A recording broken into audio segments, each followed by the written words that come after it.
TV Imaculada, o Evangelho em primeiro lugar.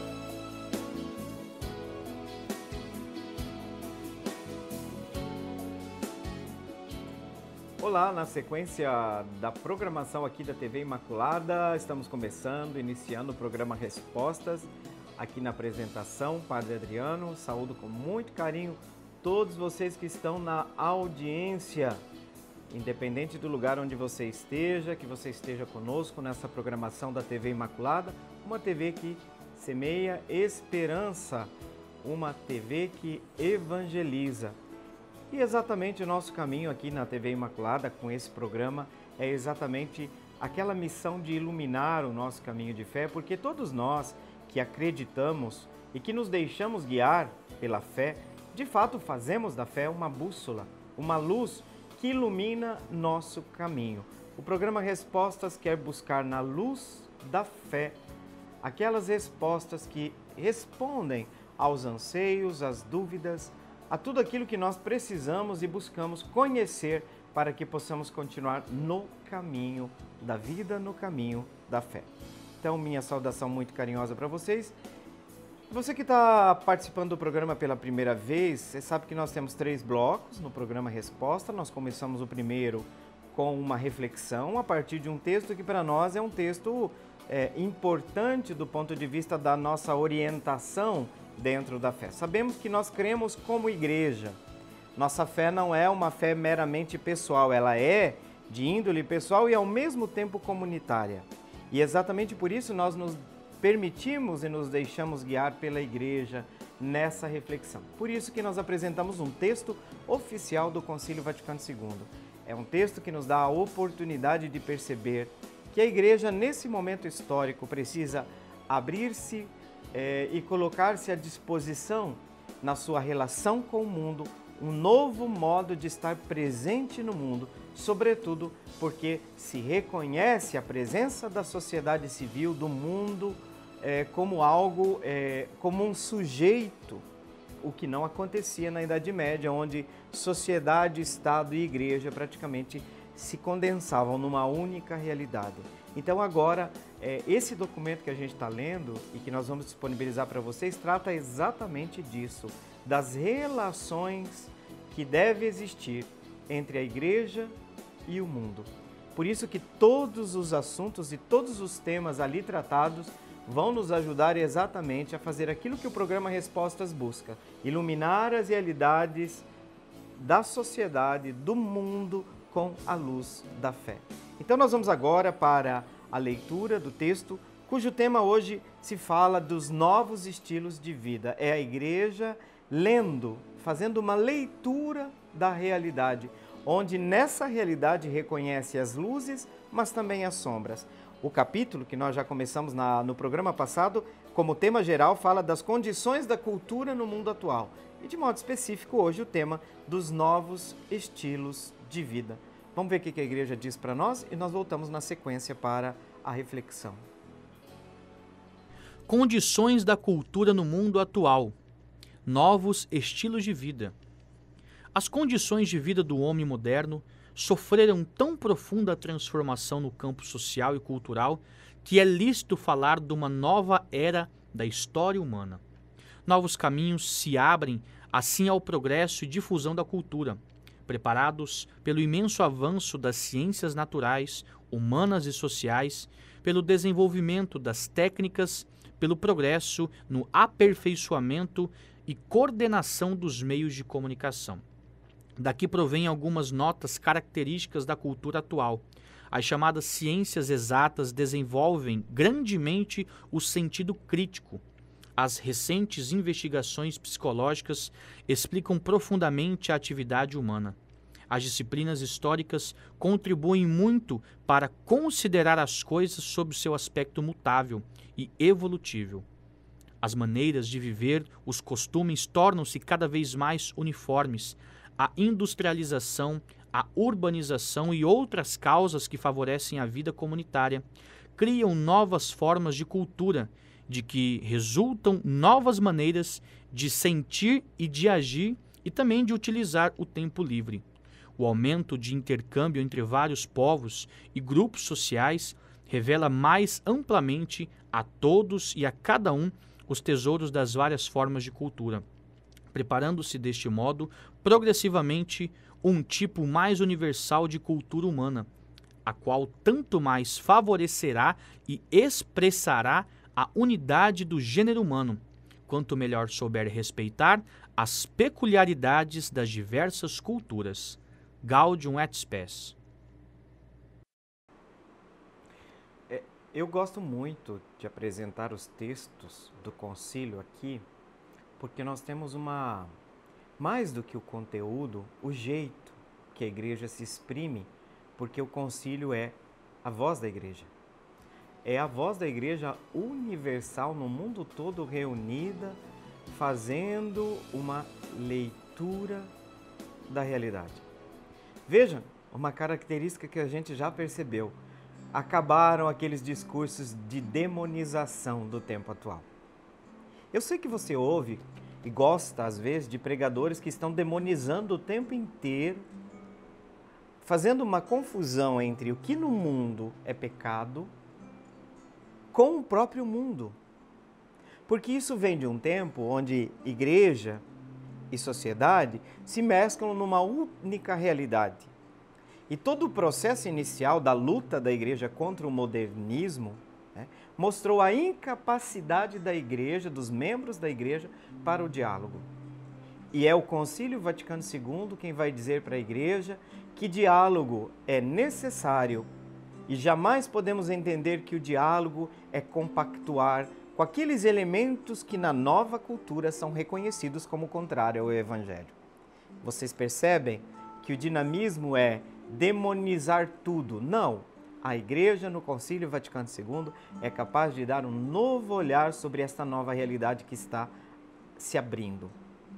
Eu sei que muitos de nós gostaríamos de voltar à Idade Média, até porque muitas ideologias presentes no corpo eclesial realizam uma idealização do passado e uma demonização do presente.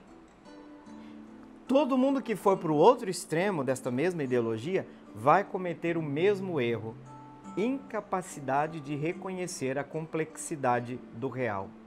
O passado não foi perfeito e o presente não é o fim do mundo, não é o apocalipse. E o que é preciso ler? Que cada tempo histórico tem suas características, tem suas luzes que precisam ser reconhecidas, sobretudo quando a igreja se declara aberta a realizar um diálogo sincero, aberto. É preciso reconhecer, e na descrição que nós encontramos aqui neste capítulo, que fala sobre os novos estilos de vida, sobre a nova cultura que aparece, aqui nós vemos uma igreja que não mais projeta a sociedade que ela idealizou na sua sacristia, mas uma sociedade que já ganhou sua autonomia e que finalmente a igreja abre os olhos e, para usar uma expressão de João Paulo II, de São João 23, abre suas janelas para poder ver, para reconhecer como sujeito distinto da própria igreja do regime de cristandade, que era uma outra concepção de mundo. Então vejam o reconhecimento das ciências, que graça você vê na descrição aqui, né? De qualquer forma, a igreja se dá conta de que nós estamos entrando numa mudança de paradigma. Estamos entrando numa nova era da história humana. Que bonito poder perceber isso, ver que a igreja abriu os olhos para esses novos caminhos que se abrem. E aí esses novos caminhos são abertos pelo progresso, pela difusão da cultura, também preparados pelo imenso avanço das ciências naturais, humanas e sociais. Veja que essa leitura da realidade é uma leitura profundamente respeitosa daquilo que realmente estava acontecendo. E nós já podemos dizer que a igreja aqui, na sua análise, já pode dizer que tem uma visão do processo de globalização em ato. Então já é uma perspectiva da igreja que é capaz de ler a realidade pela realidade, não pela projeção daquilo que nós gostaríamos que ela fosse. E nesse sentido, a gente vai percebendo que o progresso, né, o aperfeiçoamento, inclusive, dos meios de comunicação, e esse é um meio de comunicação que nós estamos utilizando aqui, por quê? Porque nem tudo precisa ser jogado fora, porque muitos desses avanços hoje são importantíssimos, inclusive, como meios de evangelização. E aí a igreja vai descrever de maneira um pouco mais detalhada quais são as características das culturas, dessa cultura atual, desse novo mundo, se nós podemos assim dizer, porque de fato o texto não usa isso, né? Fala de uma nova era da cultura, da história humana. Olha só, as chamadas ciências exatas que desenvolvem grandemente o sentido crítico. Não dá para pensar mais que nós vivemos num tempo em que todo mundo diz amém para a igreja. É isso. Ah, padre, mas eu gostaria que a gente... Não, eu também gostaria, mas não é. Então o sentido crítico é próprio desse tempo que nós estamos vivendo. E nós precisamos nos adaptar a isso, nos preparar para isso, porque nós precisamos tocar. A grande questão é uma questão de evangelização, é uma questão do papel da igreja nesse mundo atual, porque ela não pode virar as costas para o mundo atual, porque é este mundo atual, a seara, o campo, para a qual a igreja é enviada hoje. Igreja em saída, saída para onde, gente? Para a sacristia? Para dentro de si mesma? Não.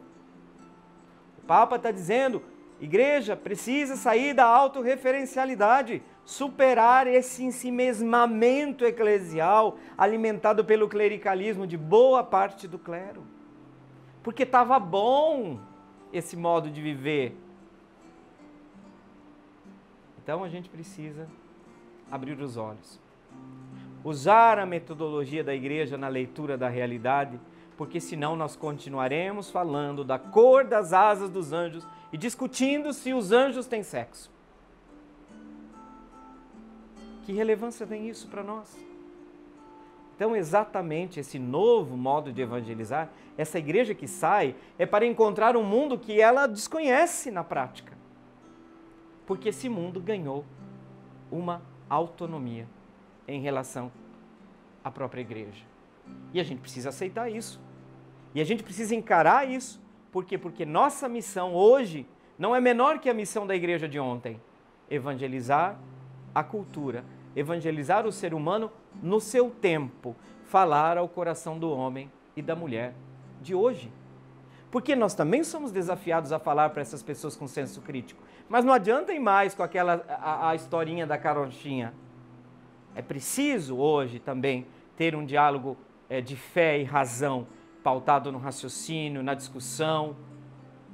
Não podemos mais vender ilusões, né? E não que tenhamos feito. Mas tem uma questão de linguagem também que pode nos impedir e manter o muro da comunicação com as pessoas. Então hoje nós falamos de um sentido crítico. As recentes investigações psicológicas, olha a igreja falando que nós estamos explicando profundamente a atividade humana, a psicologia do profundo. Inclusive a própria igreja foi auxiliada pela psicologia do profundo para mudar a ideia que ela tinha do suicida. Você sabe que o suicida não podia nem ser sepultado num cemitério cristão. Não podia ser colocada a cruz ali. Mas a igreja, depois também do avanço da psicologia, então, a igreja se serve também desses avanços, né? Eles são importantes também para a igreja. E depois da sensibilidade histórica, que mostra a mutabilidade dos processos históricos, nós podemos falar de novas formas de cultura que a igreja precisa reconhecer. Que a igreja precisa realmente conhecer para poder evangelizar. E nesse sentido, nós temos aqui uma descrição não moralista da coisa. Porque daqui a pouco vocês vão perceber, vai ficar para os próximos programas que a igreja vai dizer também, colocar o dedo nas feridas. Ah, vai colocar. Mas isso que é importante, uma leitura imparcial, não uma projeção daquilo que nós gostaríamos que o mundo fosse. Tá certo? Nós vamos encerrar já esse bloco de reflexão. Eu sei que ficou muita coisa aí no ar, mas aos poucos, quando a gente vai andando também nesse capítulo, as coisas vão clareando um pouco mais, tá certo? Gente, vamos para o intervalo e já voltamos então para o segundo bloco do programa Respostas. Até daqui a pouco.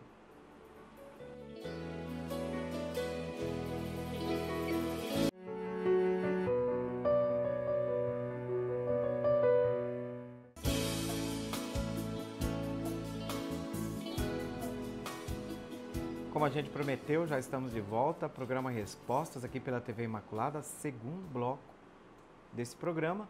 E já quero iniciar o programa alertando você, e você pode ver aí no vídeo que nós temos nosso número de telefone para você participar do programa Respostas, 99347-0532, 99347-0532, é o nosso WhatsApp. Uma coisa interessante que eu estava até conversando com o Felipe aqui no intervalo, é que todo sábado a produção do programa abre lá no Instagram a caixa de respostas. Você pode, vamos supor que você está vendo uma revisão, como não é uma revisão, quando o programa passa de novo, é um reprise, né? Uma reprise, revisão, estou dentro do ambiente escolar, né? Estou com revisão na cabeça aqui. Quando acontece uma reprise do programa, surge alguma dúvida para você e o programa não é ao vivo, mas como que eu faço então para mandar a pergunta durante a semana? Pode mandar, tá? Então tem essa caixa de respostas lá, de perguntas, que você pode acessar no Instagram da TV Imaculada, tá certo? Lá no Instagram tem, certo? Agora nós vamos para as respostas das perguntas que vocês nos enviam. E agora a gente privilegia, já que estamos iniciando o tempo da Quaresma, iniciamos há pouco tempo, os temas, as perguntas que dizem respeito às características, à espiritualidade própria desse tempo. E de fato essa primeira pergunta diz respeito a isso. É a pergunta da Thaís lá da Vila Marli. Vila Marli fica pertinho lá de casa, conheço a Vila Marli. E sabe por que, Fábio, eu conheço a Vila Marli? Porque quando eu fui seminarista, logo que eu cheguei em Campo Grande, meu primeiro ano de filosofia, eu ainda morava lá no Propedêutico, que hoje é só da Arquidiocese de Campo Grande. Na época era do estado regional. E fiz pastoral o trabalho, não existia ainda nem capela. Hoje a Vila Marli tem capela, então eu fiz pastoral, fiz o trabalho nos finais de semana nessa comunidade, tá certo? A pergunta da Thaís da Vila Marli é muito oportuna, como eu dizia para vocês. A pergunta é a seguinte: por que a Quaresma inicia com a missa de quarta-feira de cinzas? E quando ela realmente acaba? Vejam que aqui nós temos uma questão que marca, para marcar o início e o fim de um novo tempo litúrgico. Qual é este novo tempo litúrgico? É o tempo litúrgico da Quaresma. Já digo de antemão que todas essas datas de início e fim são necessariamente ligadas ao objetivo desse tempo. E qual que é o objetivo principal da Quaresma? A Quaresma não tem um fim em si mesma, mas ela é uma fase preparatória. Ela é uma fase propedêutica. E se nós falamos de conversão na Quaresma, é porque nós estamos falando daquilo que em nós deve morrer para que possamos com Cristo ressuscitar na Páscoa. O direcionamento da espiritualidade, dos objetivos da Quaresma não são autorreferenciais. Todos eles são voltados para a Páscoa do Senhor. Vou repetir, o caminho quaresmal é um caminho para a Páscoa. Esse é o horizonte que nós temos diante de nós. Padre, mas nós temos que passar pela cruz, pela penitência, passar. Sim, sim, sim. Mas é uma passagem. Por quê? Nós queremos nos liberar de tudo aquilo que nos escraviza, de tudo aquilo que nos diminui. Vamos até mais longe, Thaís, de tudo aquilo que nos faz cinzas. A cinza é a expressão do nada ao qual nós voltamos depois do não dado a Deus. A cinza é a expressão de penitência, porque já comporta no coração daquele que esqueceu-se que é cinza para desmontar os esquemas que aprisionam o eu e a comunidade no pecado. Que, traduzindo de maneira muito direta, pecado é tudo aquilo que nos aprisiona e que nos impede de amar. A Quaresma quer nos fazer livres para o amor. Não livres para fazer as mesmas besteiras que nós fazíamos, mas livres para renascermos em Cristo. E quem renasce em Cristo é uma nova criatura. Eis que coloco em você um coração novo. O que é esse coração novo? Não é mais um coração de pedra.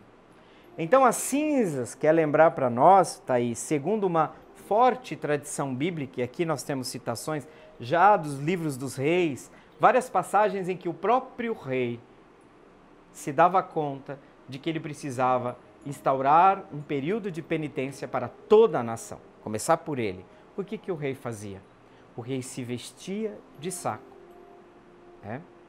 e se jogava as cinzas. Então a cinza é a expressão do, vamos falar assim de maneira bem simples, Thaís, a que ponto chegamos? A que ponto nos leva o pecado, o mal? O egoísmo. O egoísmo nos leva até as cinzas.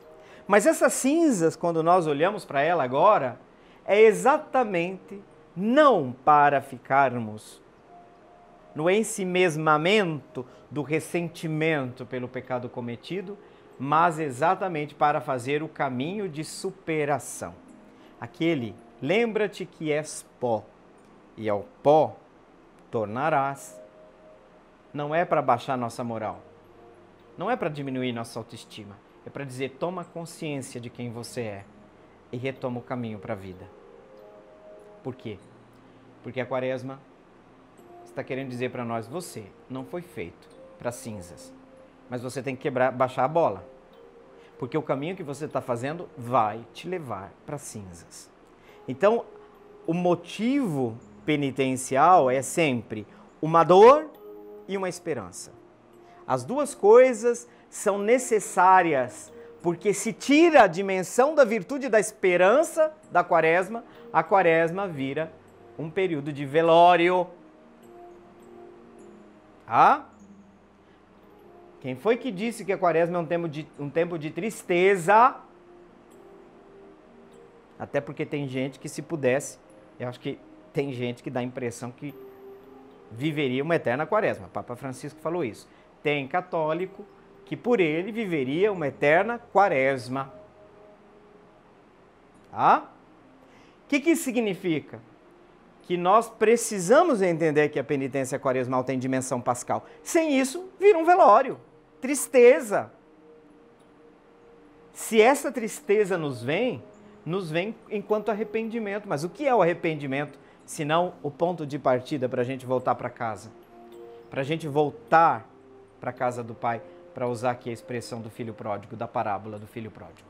Então a Quaresma é um tempo para a gente se dar conta de que a gente está comendo lavagem de porco. Aliás, chegou o ponto que o filho mais novo não podia nem comer lavagem de porco. E ele se lembra que na casa do pai, nem os empregados têm esse tratamento, essa humilhação, as cinzas. E aqui todos nós precisamos entrar. Não sei se vocês viram a imagem que o Papa também, sobre o Papa se coloca as cinzas, porque ele também é uma pessoa. Ele também com a igreja precisa fazer o caminho. Isso E eu vou falar aqui, sabe, Thaís, uma coisa que me emocionou da homilia do Papa Francisco na missa da quarta-feira de cinzas, porque é o início desse novo tempo, marcado exatamente por essa celebração das cinzas. Ele diz que, olha, a quaresma é um tempo da verdade, um tempo que nos propicia cair nossas máscaras de nós que pretendíamos parecer perfeitos aos olhos do mundo. Tá vendo? A nós que parecíamos ser perfeitos aos olhos do mundo. É tempo de cair máscaras. Por isso que é preciso perceber que todos esses gestos, essas oportunidades, essas ações quaresmais, não é para ostentar nossa religiosidade, mas para dar testemunho do nosso caminho de fé. Então a quaresma inicia com a missa da quarta-feira de cinzas, exatamente para marcar com as cinzas esse período penitencial, mas vamos entender penitencial na perspectiva pascal. A penitência cristã é muito diferente de uma autocomiseração, de uma autodestruição de si mesmo. Vamos parar com isso. Fazer o quê? Por quê? Porque ainda está na cabeça de muita gente aquela pseudo-espiritualidade. Tenho que sofrer, porque se eu não sofrer, eu não ganho o céu. Uma coisa é o sofrimento aparecer na sua vida e você dá uma dimensão pascal para ele. Outra coisa é você procurar. Caro? Não, não é. O que dá o céu é o amor. Ah, mas o amor é exigente. Claro, mas traz vida. Por essa é a cruz de Cristo. Não é um trabalho, a quaresma não é um período, gente, de masoquismo. Porque tem muita gente interpretando assim. Se você tira a dimensão pascal, Thaís, nem era muita a pergunta que você estava colocando, mas já acabei entrando por aqui, né? Então você entende que essas cinzas não é para deprimir a gente. Não precisa ficar deprimido porque nós somos na celebração das cinzas. Não precisa ficar deprimido. Mas a gente tem que ser capaz de olhar o nosso poço. Precisa ser capaz de olhar a própria miséria. Sabe o que fala, eu não sei se Santo Irineu da Patrística, porque o que não é assumido não é redimido. Até quem trabalha nas linhas da psicologia sabe que muitas terapias psicológicas visam nada mais, nada menos do que ajudar a pessoa a se dar conta do próprio vazio, do próprio escuro. Então, o que não é assumido não é redimido. Então, as cinzas é para mostrar que somos pequenos, que a nossa fragilidade, que toda essa soberba de querer ser mais do que os outros, de querer buscar poder, de querer buscar, como nós vamos ver nas 3 tentações de domingo, do primeiro domingo da quaresma. Vamos com Cristo para o deserto, porque ali Satanás se aproxima para mostrar aquelas que são as grandes tentações da igreja de todos os tempos. E na dimensão pessoal, a grande tentação de todos nós, do ter, do prazer, do poder.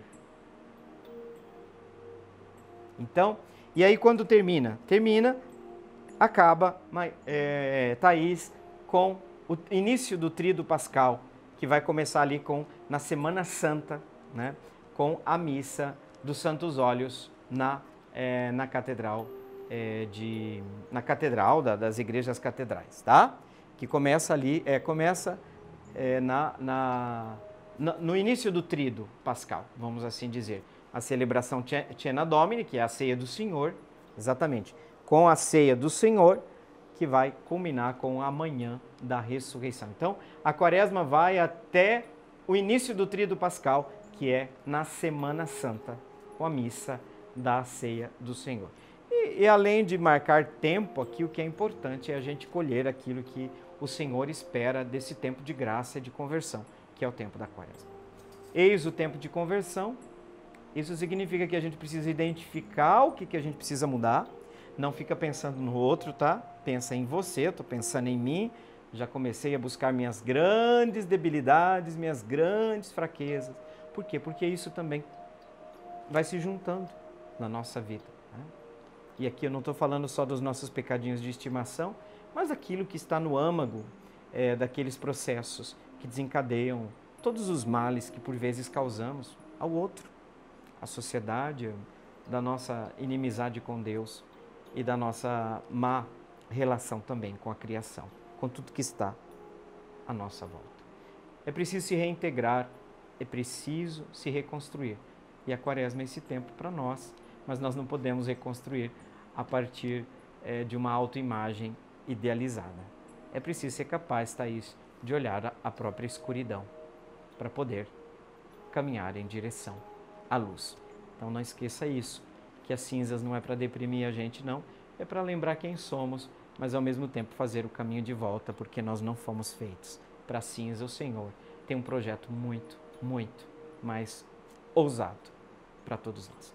Vamos para o nosso intervalo, terminou já rapidinho, o segundo bloco do programa Respostas. Não sai daí, vamos voltar rapidinho depois do intervalo para o nosso último momento de encontro. Como passa rápido, né? Que bom estar com vocês. A gente já volta.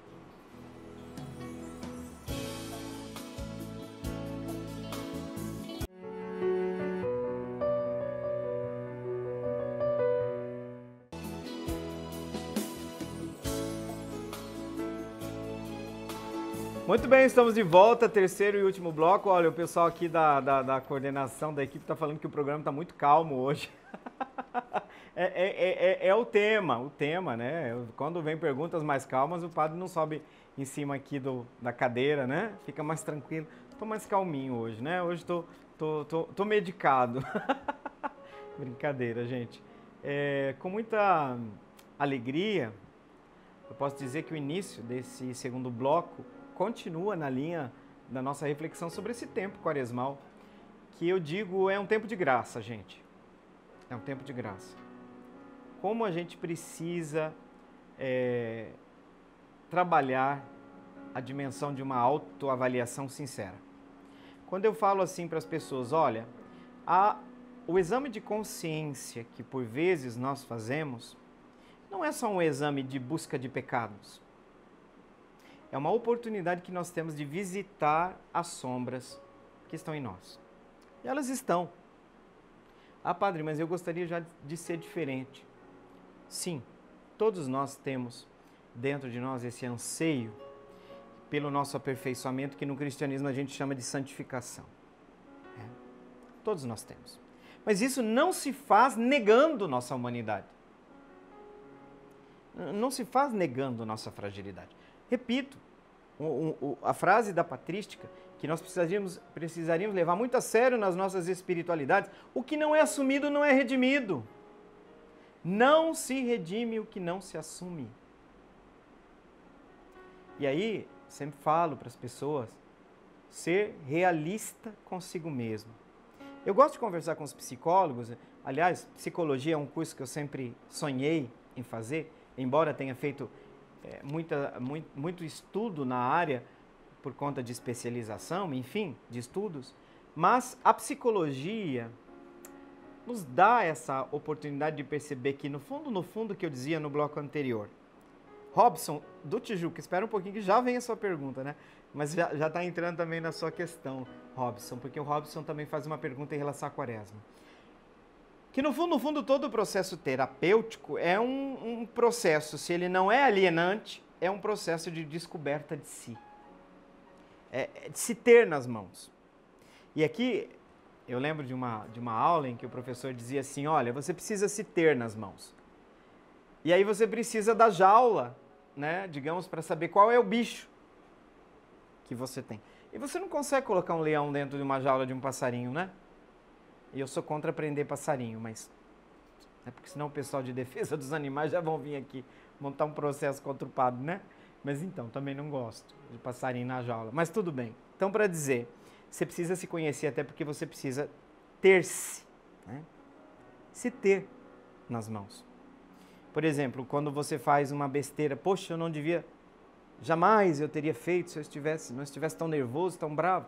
Você se perdeu. Tem que ter, ali, ter-se nas mãos. E isso precisa esse autocontrole não acontece quando a gente não se conhece. Também as sombras, tá? Dito isso, que de certa forma faz um gancho com a pergunta do bloco anterior e agora já vai para a próxima pergunta do Robson lá do Tijuca. Falando em trabalho pastoral, eu também por 2 anos na comunidade de São Paulo Apóstolo 2 ou 3 anos.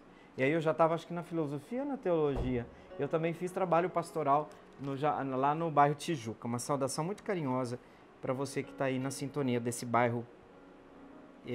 Tem gente muito boa no bairro Tijuca. Nossa, famílias maravilhosas que nos acolheram sempre com muito carinho, com muito amor. Inclusive, estou devendo uma visita lá faz tempo.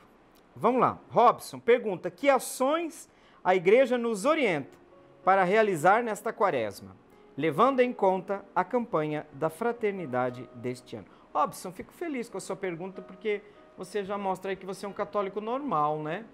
É um católico normal do Brasil, que nesse contexto da campanha da quaresma se preocupa. Que coisa boa, né? Se preocupa. O que a igreja nos orienta? Tá vendo?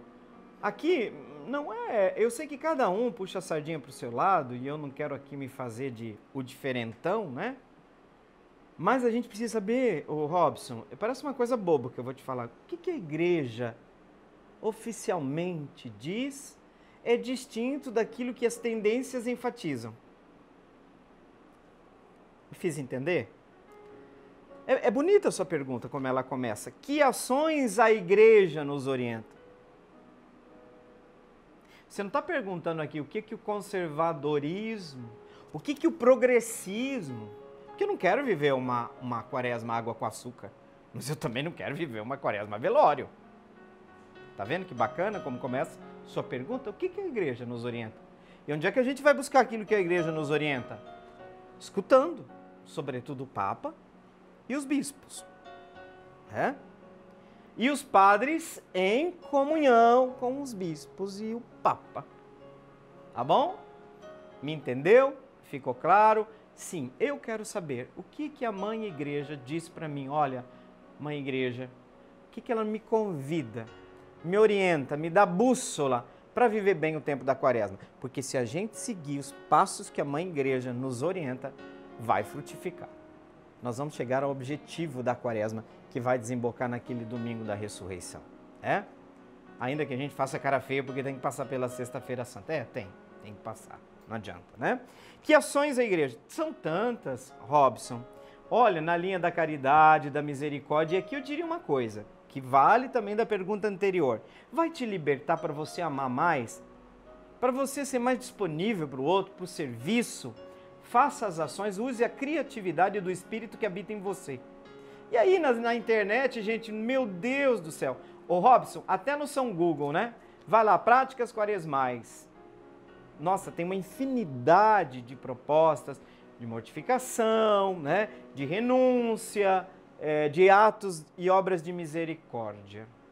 E eu diria aqui, qual que é o critério para a gente não cair nesse masoquismo, tá? Não é o sofrimento pelo sofrimento, mas o sofrimento enquanto porta da libertação. Porque nós temos que nos desprender daquilo que nos amarra, nos abrir para aquelas virtudes e, de modo especial, para aquela que preside todas as virtudes, que é o amor. Quem ama, cumpriu a lei.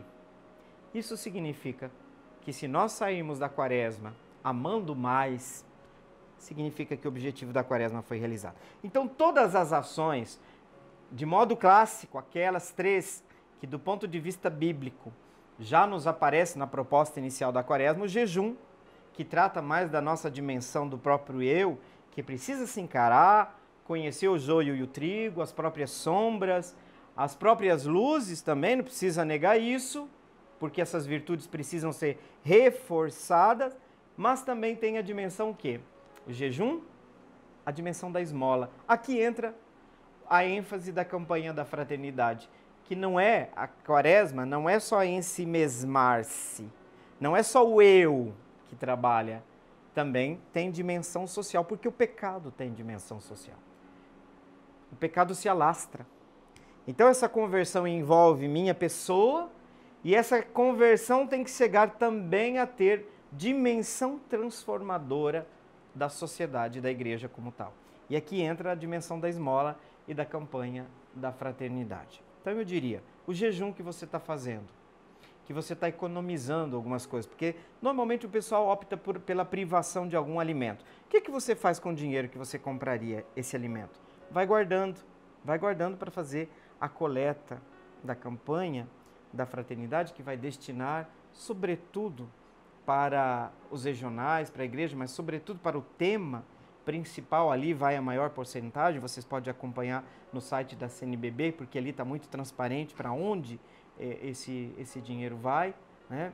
Claro que vocês vão encontrar gente aí nas redes sociais que estão, né, demonizando, porque eles têm que manter o discurso que a CNBB é um monstro. Então vai, quer ir vai, né? Só você perde a comunhão com a igreja, mas quer ir, tchau, vai com Deus, né?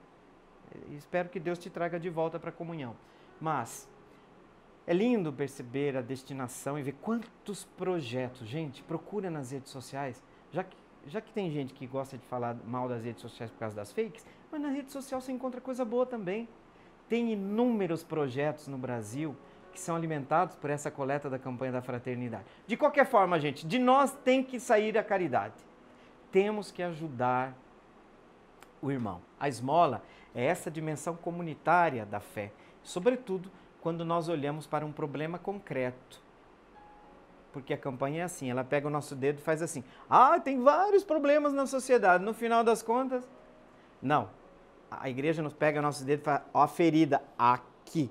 Qual que é o problema da ferida desse tema? Terceira vez que volta esse tema, tá? O tema da fome foi tema da campanha da fraternidade em 1975. Foi tema em 1985, 10 anos depois. E voltou agora em 2023 o tema da fome, que envolve a questão da segurança alimentar. Eu estou lendo o texto base, muitas citações bíblicas, a parte teológica, porque é a parte que eu sou mais afim por conta do meu trabalho também. E já se ouve tantas besteiras, né? Uma coisa clara, quando eu escuto algumas pessoas falando do texto base, não leu. Coitado, não leu, né? Está reproduzindo, igual papagaio, a crítica de alguém que já está envenenando, né? Já está bebendo o veneno de alguém que não olha para esses textos com seriedade. Não consegue ser imparcial, né? Então veja que aqui nós temos gestos concretos de amor, que tem que ser uma conversão social também, tem que ser uma conversão eclesial. A igreja como um todo tem que aparecer ressuscitada com Cristo, né? Então, a campanha da fraternidade não muda as exigências de tudo aquilo que a gente tem que fazer no âmbito pessoal para a Quaresma. É mentira, Robson, quem fala isso. É mentira, é fake. A Quaresma continua a mesmas exigências, mesma dimensão de objetivos da espiritualidade. A campanha da fraternidade não entra como elemento estranho a um processo que nós já devemos estar fazendo.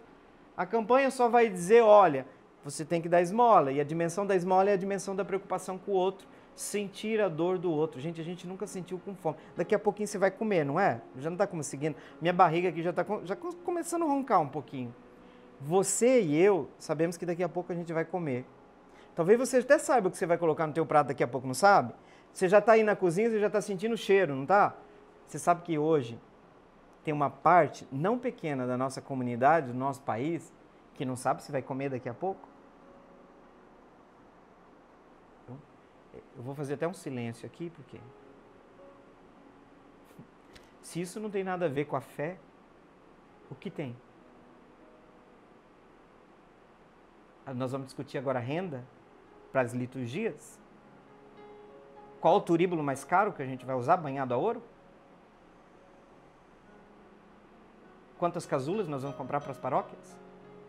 Não pode falar de fome? Então, tem gente que daqui a pouquinho já começou, está com uma fome, o estômago está roncando e não sabe se vai ter o que comer daqui a pouco. Porque deve estar caçando lixo. No lixo.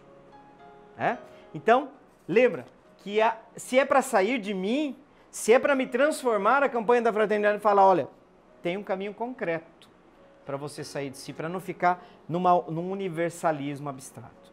E aí, jejum, esmola e a oração. A intensificação da nossa relação com Deus, Robson, nesse período, eu falo, gente, tem que dobrar as práticas de oração. Evangelho do dia, fazer meditação da palavra, começa a fazer cedo. 10 minutos que seja, 15 minutinhos do seu dia. Qual que é o evangelho do dia? A internet, o celular, todo mundo tem celular, vai lá, liturgia diária, entra lá.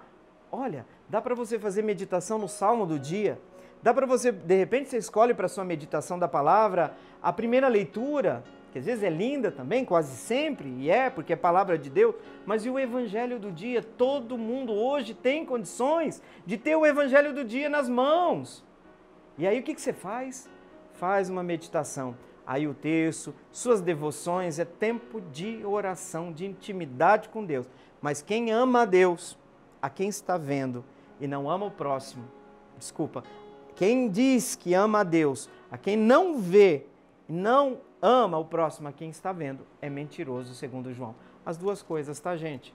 As duas coisas. Amor a Deus, prática da oração, amor ao próximo, a esmola. Essas duas coisas não se separam na vida do cristão, tá certo? Já me avisaram que chegamos ao final do nosso programa, o tempo passou rapidinho e a gente quer terminar esse programa com o pedido e o recebimento da bênção de Deus por intercessão daquela que São Maximiliano invocava como Maria Imaculada, mãe de tantas graças e que com o seu sim trouxe ao mundo a graça das graças, a graça em pessoa, que é o próprio Filho de Deus. Então que por intercessão de Maria Imaculada, desça sobre cada um de nós, também nesse tempo de graça e conversão, a bênção de Deus Todo-Poderoso, Pai e Filho e Espírito Santo. Amém. Uma saudação muito carinhosa que a gente deixa para vocês, com aquela promessa que a gente sempre entrega também no final do programa, de um reencontro. Gente, até lá, fiquem com Deus. Até mais. Meu coração é para ti, porque tu me deste a vida, porque tu me deste o existir, porque tu me deste